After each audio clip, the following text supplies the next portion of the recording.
Muy buenos días, mis amados hermanos. En ese orden de ideas vamos organizándonos, vamos a concentrarnos en la unidad de pensamiento, si podremos llamarlo así.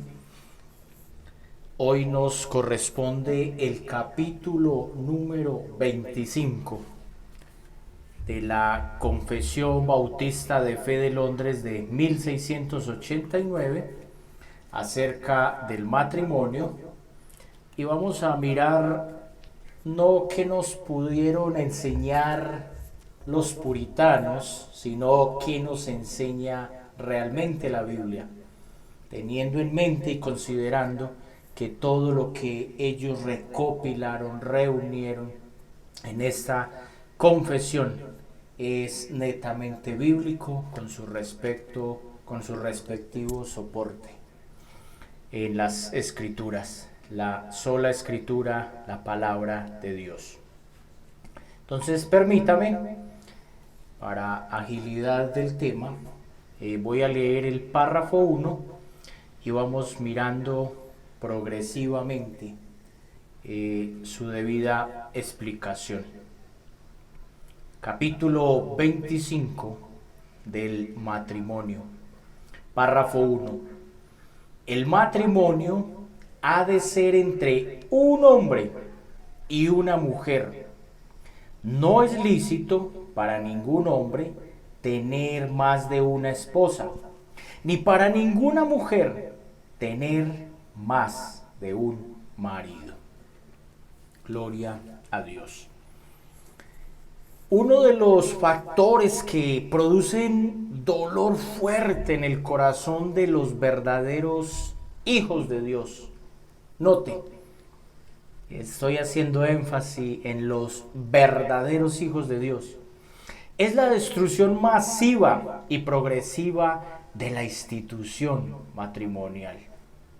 El matrimonio en la actualidad sufre sus peores ataques. El porcentaje de matrimonios conforme al diseño original, puro, santo y perfecto, decretado y ordenado por Dios, es una especie en vía de extinción, al punto que es llamado por algunos comentaristas y de forma jocosa por personas del común como matrimonios desechables. Así usan esta terminología personas no creyentes, esto para referirse a la corta duración de los mismos en que se encuentran. Ya no hay distinción entre un matrimonio heterosexual y un matrimonio homosexual. Y aún se habla del matrimonio tan degradado y tan devastado que pido disculpas o perdón no haber traído la documentación o más bien la nota, pero hace años se dio un matrimonio entre una mujer y un animal. Qué cosa tan horrenda, uno no sabe qué sensación produce este tipo de locura en la que se encuentra hoy el matrimonio establecido por Dios. Dentro de estos matrimonios modernos se habla de hijos perrunos y más lamentable aún, personas que se confiesan creyentes y cristianas piensan del mismo modo, que es mejor tener hijos perrunos o hijos animales que traer niños a este mundo a sufrir. Ahora, aquí lo que realmente tiene valor para un creyente es que dice la palabra de Dios, la cual es la máxima norma de fe, conducta, y por la cual se deben de resolver todas estas controversias. Se habla en algunos países de matrimonios con niñas de escasos 7, 8 y 9 años. ¿Qué dice la Biblia al respecto? El matrimonio, que es un estado santo, es una institución santa, se ha convertido en matrimonios por conveniencia y por beneficios. Aún personas que residen en países extranjeros se casan por conveniencia para adquirir una ciudadanía y poder establecerse en estos países. Así el matrimonio lo disuelvan rápidamente, pero quiero con esto denotar la poca relevancia que el hombre le presta a todos los asuntos de Dios. Y a los que defendemos el matrimonio único, real, genuino, original y divino, somos tildados abiertamente de retrógrados, misóginos, legalistas, anticuados y todo tipo de insultos, simplemente por defender los principios originales de Dios y replicar lo que Dios ha determinado o lo que las Sagradas Escrituras enseñan acerca del matrimonio en su palabra. Nos ha hecho ganar el título de intolerantes, faltos de amor y promotores del discurso de odio, simplemente por enseñar lo que Dios, que es el autor y creador del matrimonio, ya dijo, que el matrimonio es entre un hombre y una mujer. Vamos directamente a las Sagradas Escrituras que nos enseñan. En la primer parte, en el libro de Génesis, capítulo 2, versículo 24, nos está hablando de la legitimidad del matrimonio original, el matrimonio lícito establecido por Dios. Dice así: por tanto dejará el hombre a su padre y a su madre, y se unirá a su mujer, y serán una sola carne. Por tanto dejará el hombre, primer elemento, y se unirá a su mujer, segundo elemento de la operación. Entonces, de manera categórica, de manera sin tema de discusión, el matrimonio establecido por Dios es entre un hombre y una mujer, que hemos visto en la introducción lo devastado que está, hasta qué punto hemos llegado.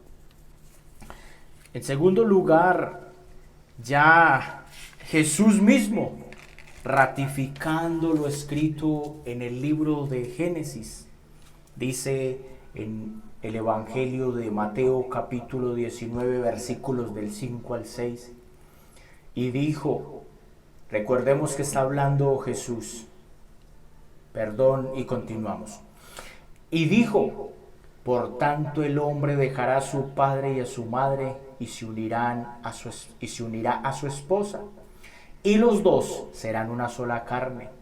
Así que no son más dos, sino una sola carne. Por tanto, lo que Dios ha unido, que no lo separe el hombre.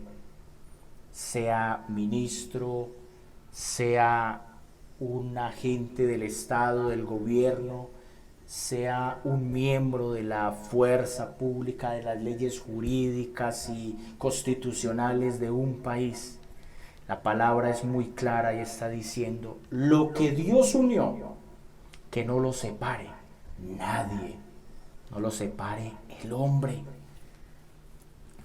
Ahora, cuando miramos los requisitos fundamentales para los ministros, los hombres de Dios, los que tienen que ser un testimonio fiel y vivo de obediencia a Dios, los que tienen que ser irreprensibles, los que tienen que conducirse de una manera santa, hablando acerca del matrimonio, en primera de Timoteo, capítulo 3, verso 2, dice la recomendación muy clara, pero es necesario que el obispo sea irreprensible, marido de una sola mujer, sobrio, prudente, decoroso, hospedador, apto para enseñar.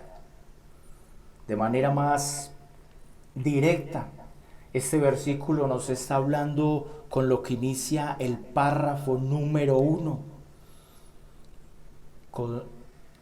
que está allí establecido diciendo que no es lícito a un hombre tener más de una esposa, y de igual manera no le es lícito a la mujer tener más de un marido. Versículo contundente que Pablo le escribe al joven Timoteo, al pastor, como recomendación básica y fundamental para los ministros de Dios.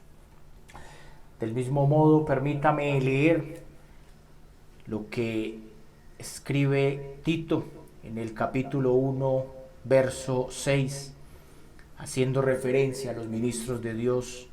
El que fuere irreprensible, marido de una sola mujer, y tenga hijos creyentes que no estén acusados de disolución ni rebeldía.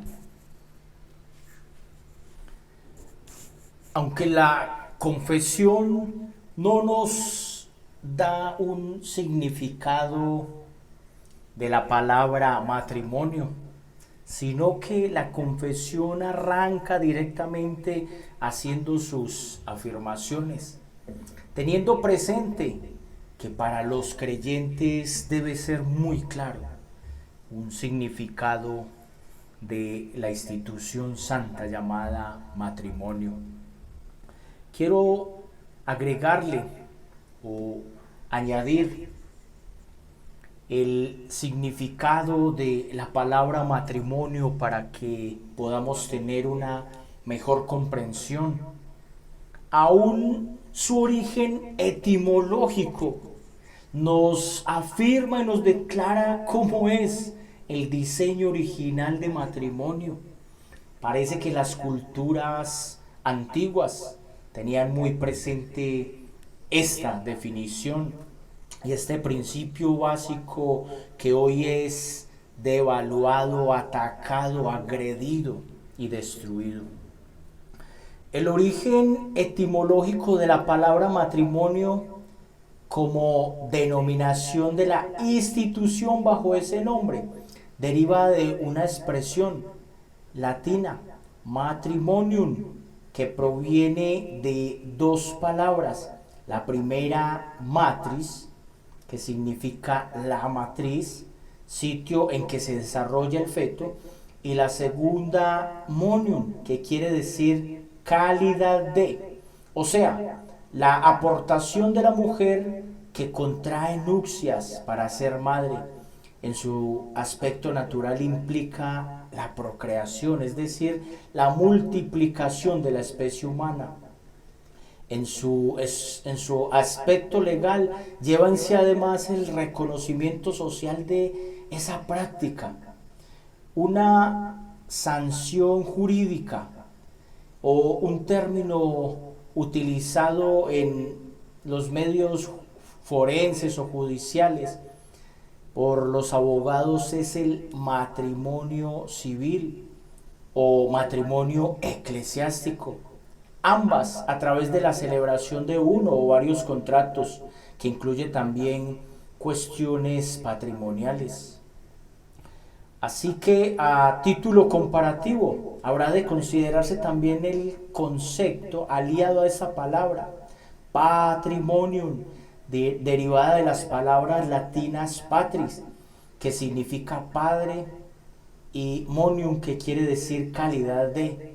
En conclusión, es la aportación del hombre como varón engendrador o progenitor y de proveedor del sustento de la familia. Disculpen tanta expresión técnica.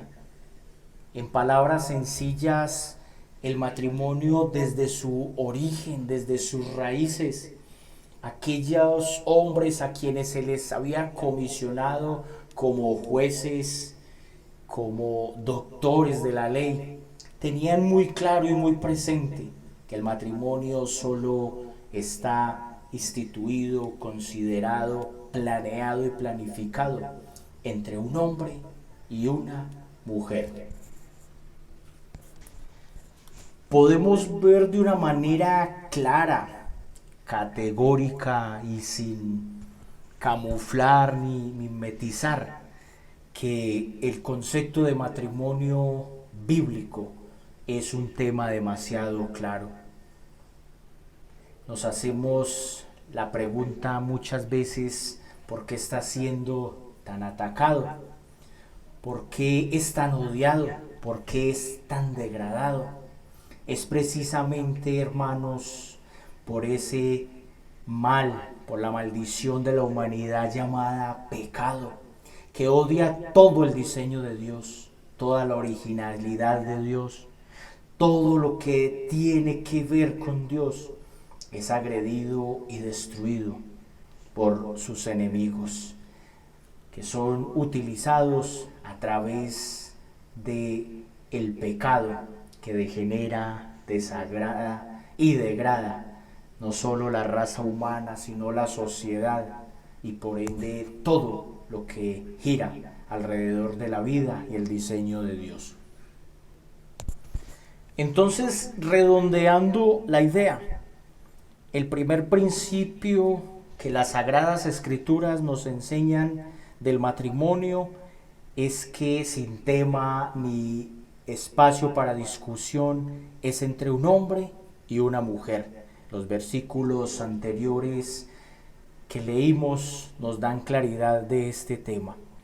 El párrafo número 2 nos da un segundo principio.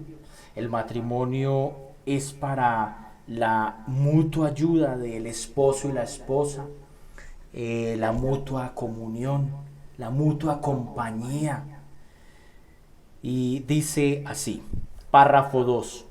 El matrimonio fue instituido para la mutua ayuda del esposo y la esposa, para la multiplicación del género humano por medio de una descendencia legítima y para evitar la impureza. En la primera parte nos dice que el matrimonio fue instituido para la ayuda mutua. Nos dice en Génesis capítulo 2, verso 18, Dios en su providencia, en su sabiduría, dice: dijo Jehová Dios, no es bueno que el hombre esté solo, le haré ayuda idónea para él. Le haré ayuda idónea para él. Parece que el hombre allí en el huerto del Edén, creado del barro, como nos enseñan las Sagradas Escrituras, posiblemente percibe que cada especie tiene su compañía, cada especie de animal tenía su compañía, su pareja, excepto él. No porque a Dios se le hubiese escapado, sino porque Dios tiene un tiempo determinado para todo. Dios ya tiene decretado lo que es, lo que ha de ser y lo que ha de acontecer. Entonces, como primera parte podemos mirar que el matrimonio es de ayuda mutua, de compañía, de compañerismo. En la parte B nos da, la segunda línea nos está diciendo es para la multiplicación del género humano por medio de una descendencia legítima. Y vamos a mirar los textos que a esto corresponden. Como decía de una manera jocosa un pastor muy querido por nosotros, el pastor y abogado Edwin Benjumea, no que exclusivamente sea para esto, pero un matrimonio es una fábrica de bebés, es una institución la cual tiene la tarea de reproducir la imagen de Dios, de tener hijos, de dar descendencia, de llenar la tierra como Dios lo tiene establecido.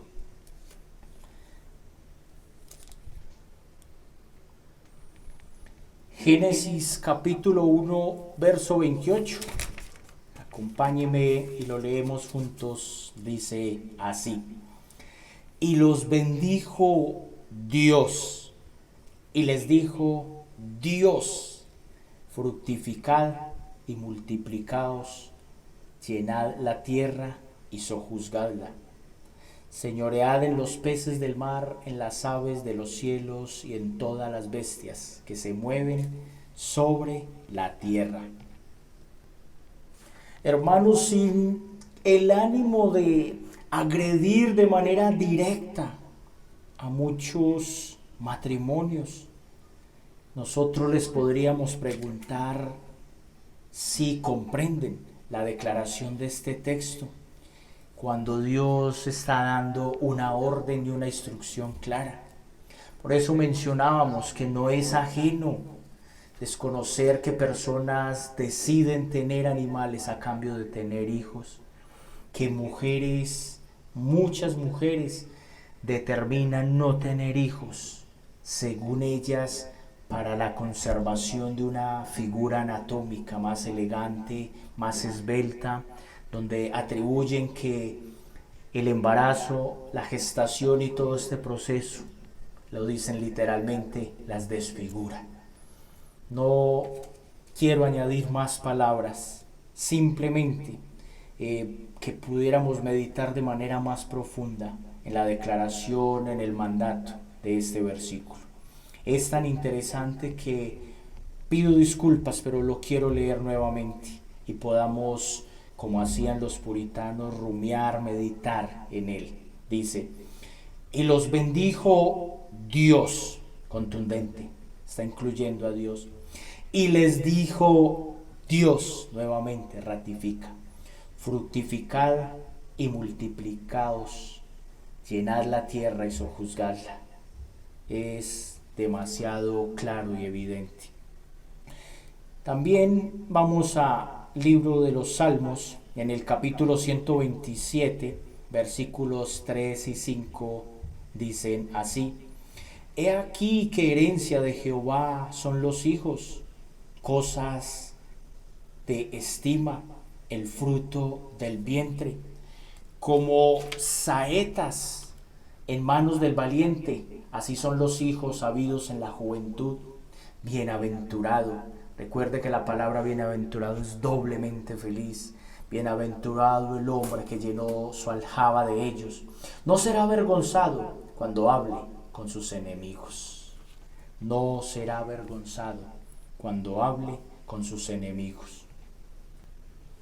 Y para ir avanzando un poco, la última línea del párrafo 2 dice: y para evitar la impureza. ¿A qué tipo de impureza se refiere? A la impureza sexual, a la contaminación de cuerpo y alma a través de los pecados sexuales. En la primera carta del apóstol Pablo a los Corintios, en el capítulo 7, versículos 2 y 9, dicen así: pero a causa de las fornicaciones, cada uno tenga su propia mujer. Préstele atención a la palabra propia, mujer, y cada una su propio marido. Esas dos palabras, o esa sola palabra propia, tiene un amplio contenido, una declaración categórica. No está dando espacio a promiscuidad, dice propia mujer y propio marido. Pero si no tiene don de continencia, cásense, pues es mejor casarse que estarse quemando.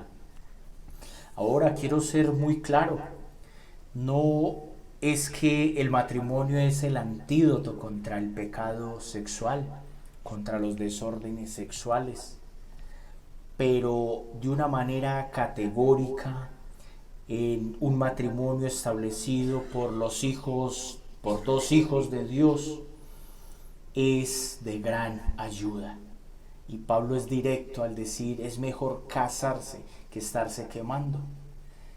esta no debiera de ser, ni puede ser, la razón básica, fundamental, ni única de por qué quiero contraer matrimonio. Pero Pablo, en la sabiduría que ha recibido de Dios y del Espíritu Santo, está aconsejando: cásense. Así que de esta manera el matrimonio es un cerco de protección en los verdaderos hijos de Dios, en los hombres y mujeres temerosos de Dios. Quiero hacer una aclaración del párrafo 2, donde habla para la multiplicación del género humano por medio de una descendencia. No sobra explicar, aunque parezca demasiado lógico, mis amados, no es algo simplemente así que tenga una explicación llana. Es bueno aclarar que obviamente en la divina providencia, en los designios de Dios, en los propósitos de Dios, hay parejas que uno de los dos es estéril, o ambos casos.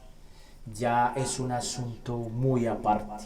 Es un asunto, sabemos que la soberanía de Dios juega tanto en el estéril como el que es fértil, pero ya ahí es un punto donde solo la soberanía de Dios tiene una respuesta para esto, y no es de esforzarnos o de reventarnos la mente de que una pareja estéril tenga que concebir o procrear. Vamos a continuar y permítame leer el párrafo número 3, donde nos habla para quién es lícito el matrimonio. Párrafo 3. Pueden casarse, escuche bien, pueden casarse lícitamente toda clase de personas capaces de dar su consentimiento en su sano juicio. Sin embargo, es deber de los cristianos casarse en el Señor, y por lo tanto, los que profesan la verdadera fe no deben casarse con incrédulos o idólatras, ni deben los que son piadosos unirse en yugo desigual, casándose con los que viven una vida malvada o que sostengan herejías condenables. Vamos a mirar lo que nos puede decir las Sagradas Escrituras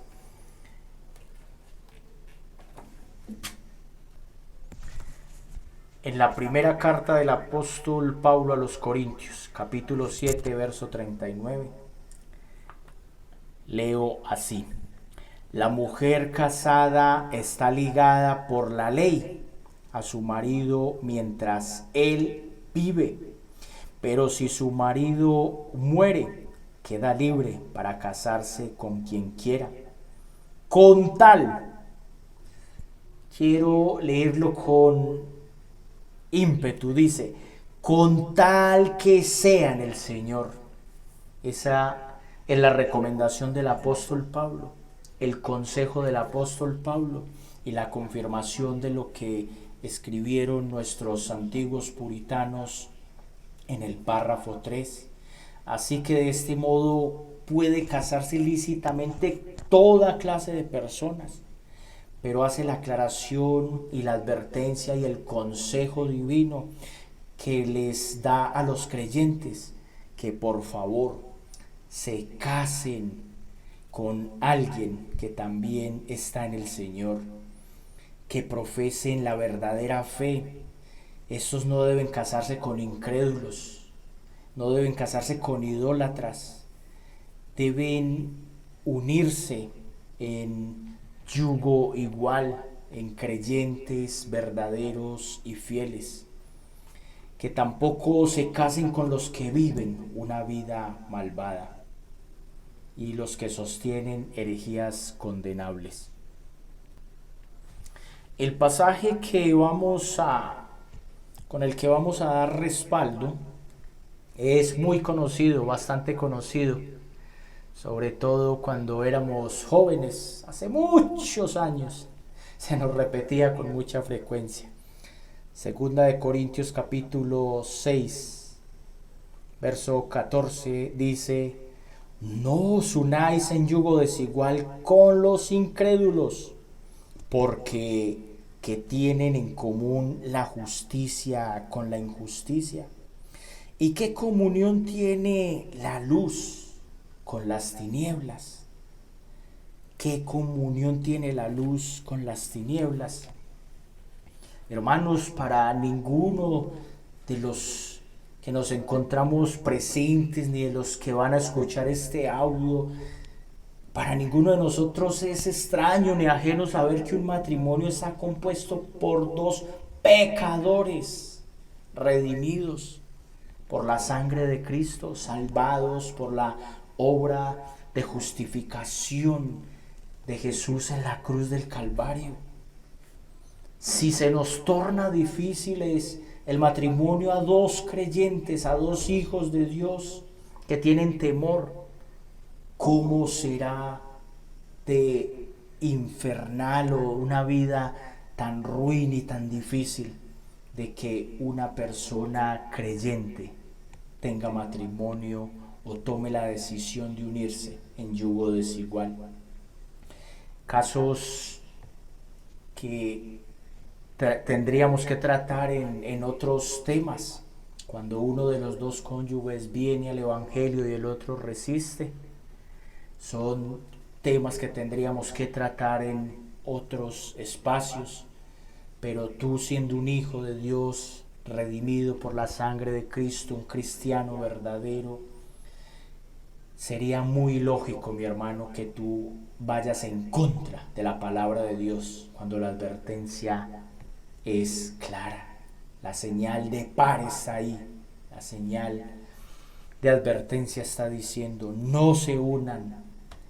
De una manera categórica y vehemente, Pablo está diciendo: no se unan, y da las razones, el por qué. ¿Qué comunión tiene la justicia con la injusticia? Así que de este modo nos seguimos preguntando por qué una institución tan santa, tan original, que viene de el corazón de Dios, del origen de Dios, del diseño de Dios, sigue siendo tan controversial, tan atacada, cuando los parámetros, los principios son tan básicos. En Hebreos capítulo 13, versículo 4, nos dice que honroso sea en todos el matrimonio. El matrimonio es una honra, el matrimonio es un honor. En Proverbios nos enseña que el que haya esposa, haya el bien y la bendición de Jehová. Dice: honroso sea en todos el matrimonio y el lecho sin mancilla, pero a los fornicarios y a los adúlteros los juzgará Dios. Hoy nos encontramos con demasiadas filosofías huecas, como lo describe la palabra. Hoy nos encontramos con demasiadas doctrinas, con demasiados ataques, con demasiados argumentos con respecto al diseño original del matrimonio. Y esto no es algo moderno, pues Timoteo ya nos hablaba de esto. Vamos a Primera de Timoteo capítulo 4, verso 3. Inicia o arranca este versículo apoyando lo que acabo de decir. Dice: prohibirán casarse y mandarán abstenerse de alimentos que Dios creó para que con acción de gracias participasen de ellos los creyentes y los que han conocido la verdad. Esto lo conocemos con el nombre de celibato o votos de castidad, muy practicados por las doctrinas romanas. Los romanistas tienen una serie de argumentos que hasta el momento no tienen validez en las Sagradas Escrituras ni en la vida de muchos de los siervos del Señor. No hay ganancia alguna en esta parte de contradecir la institución de Dios. La palabra de Dios nos habla de que algunos se hacen eunucos por causa de Cristo. Pero no podemos tomar esto como una regla general. Hay sus casos, sus excepciones, y esto tiene que venir de parte del Señor. Vamos a hacer lectura del párrafo número 4. De este modo vamos avanzando de una manera rápida, no sin el compromiso personal de profundizar más en el estudio de las Escrituras. Todos aquellos que tienen una copia, recuerden que en la parte inferior del párrafo están todos los textos bíblicos que respaldan dicho párrafo. El próximo párrafo nos habla de qué tipo de prohibiciones para el matrimonio, qué tipo de personas no se pueden casar. Leo de la siguiente manera: el matrimonio no debe contraerse dentro de los grados de consanguinidad o afinidad prohibidos en la palabra, ni pueden tales matrimonios incestuosos legalizarse jamás por ninguna ley humana, ni por el consentimiento de las partes, de tal manera que esas personas puedan vivir juntas como marido y mujer. De una manera básica, sin utilizar términos muy técnicos, cuando hablamos de incesto, estamos hablando de relaciones ilícitas sexuales dentro del contexto de familia, entre los mismos miembros de la familia, ni en los grados de consanguinidad más cercanos. Vamos a mirar para mayor claridad en Levítico, capítulo 18, versículo 6.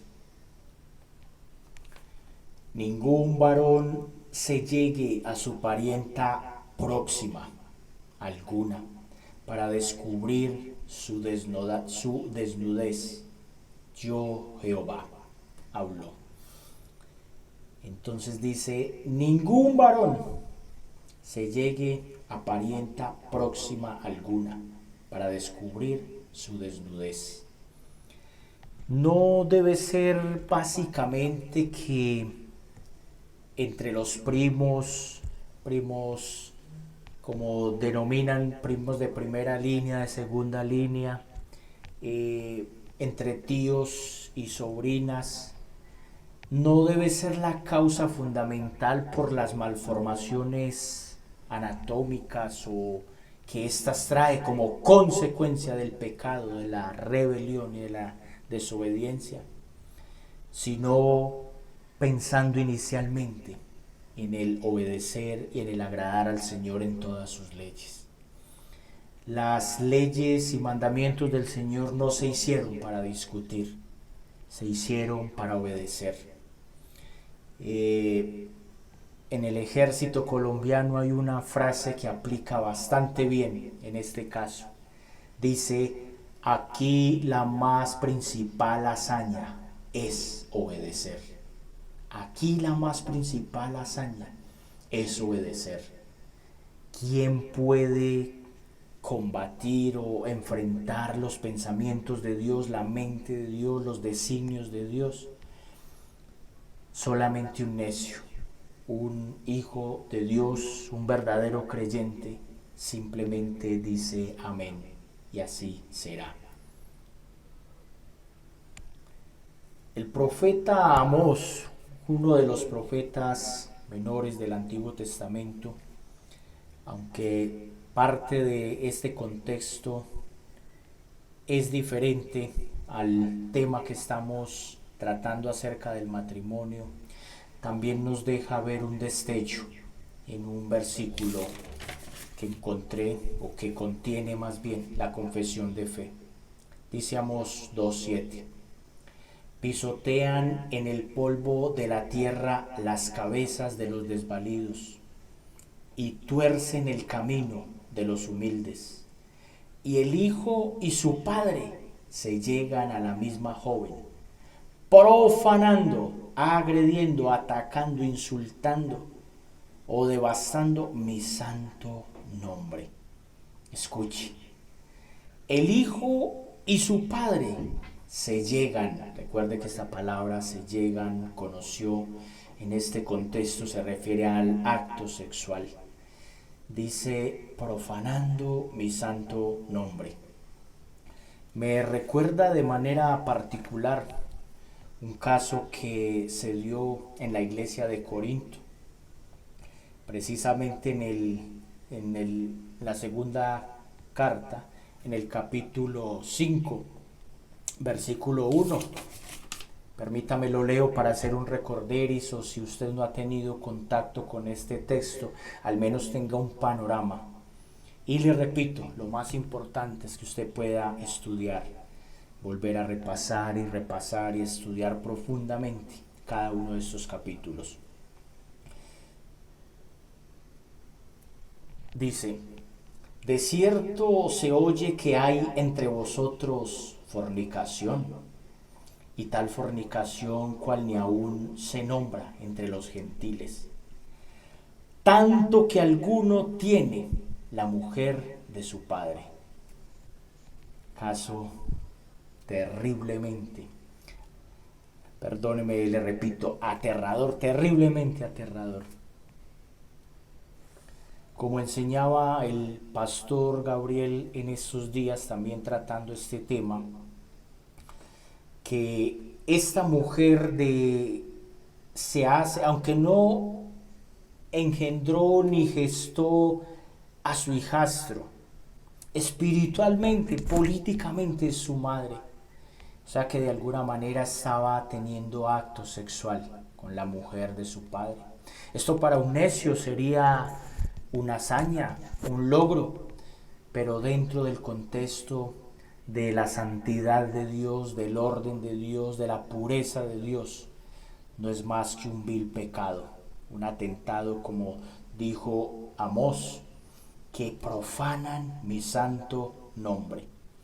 Este fue un caso que sacudió la iglesia de Corinto, donde un hombre tiene relaciones o se llega a la mujer de su padre, a su madrastra. Vuelvo y repito, un caso terrible, un pecado escandaloso dentro de la iglesia que afecta de manera categórica la vida de ese creyente. Vamos a terminar con dos asuntos. El matrimonio, aunque tiene muchos enemigos, mencionamos algunos al principio de la clase, pero hay uno, como dijera alguien, un pecado tremendo que hunde el barco del matrimonio. Se llama el adulterio. En Marcos capítulo 6, verso 18 dice, porque Juan decía a Herodes, no te es lícito tener la mujer de tu hermano. Este lo podemos asociar con el párrafo 1, donde dice que ningún hombre debe tener más de una esposa y ninguna esposa debe tener más de un marido. Juan estaba denunciando de manera contundente el pecado de adulterio que había en este hombre, quien tenía la mujer de su hermano. Esta exhibición de este pecado, el poner en evidencia este pecado, le costó a Juan la vida. Fue decapitado. Lo que quiero resaltar de aquí es la gravedad de este asunto. Un adulterio rompe el pacto matrimonial. Es una traición no solo al cónyuge, es una traición a Dios, es una traición a la palabra. El que peca contra su propio cuerpo, nos enseña Pablo en Corintios, la gravedad de este asunto. Entonces el adulterio es un tema demasiado agresivo contra el matrimonio. Entonces de esta manera termino diciendo, advirtiendo, aclarando que entre los muchos enemigos del matrimonio, el más agresivo y devastador es el adulterio. Como segundo, también en algunos textos que aparecen en este capítulo de la Confesión de Fe, encontré dos que hacen referencia al divorcio, a la separación, a la destrucción del matrimonio. Acompáñeme a Proverbios capítulo 2, verso 17. Dice que abandona el compañero de su juventud y se olvida del convenio de su Dios. Malaquías capítulo 2, verso 14 dice: Mas diréis, ¿por qué Jehová ha atestiguado entre ti y la mujer de tu juventud, contra la cual has sido desleal, siendo ella tu compañera y la mujer de tu pacto? Quiero tomar de estos dos textos acerca de la situación paradójica y que ataca de alguna manera o que se ha convertido en la puerta de muchos, el divorcio. Aunque este no es el espacio para tratar un tema tan profundo, un tema tan espinoso, tan controversial, sí podemos decir de una manera segura y categórica que el divorcio nunca ha estado en los planes de Dios. El divorcio es, por así decirlo, una excepción o un permiso, es algo que se permite, y en los evangelios nos aclaran que es por la dureza del corazón del hombre. Pero Jesús dijo que en el principio no fue así. El que los hizo varón y hembra, el que los unió varón y hembra, el objetivo era que estuvieran hasta el final. Pero a causa del pecado, del adulterio, de las fornicaciones y de algunas cosas que se atribuyen para el divorcio, Dios lo permite para regular, no para establecerlo como una herramienta, ni como un decreto, ni como algo establecido. La voluntad de Dios es que los matrimonios permanezcan unidos hasta que la muerte los separe. Sabemos que hay algunas causales enseñadas aún por el Señor Jesucristo y por el apóstol Pablo para el divorcio, pero no quiero de alguna manera hacer una mezcla o hacer un salpicón aquí. El tema de la Confesión Bautista de Fe de 1689 con respecto al matrimonio es esta, de manera puntual. Vamos a orar y miramos si hay algunas inquietudes.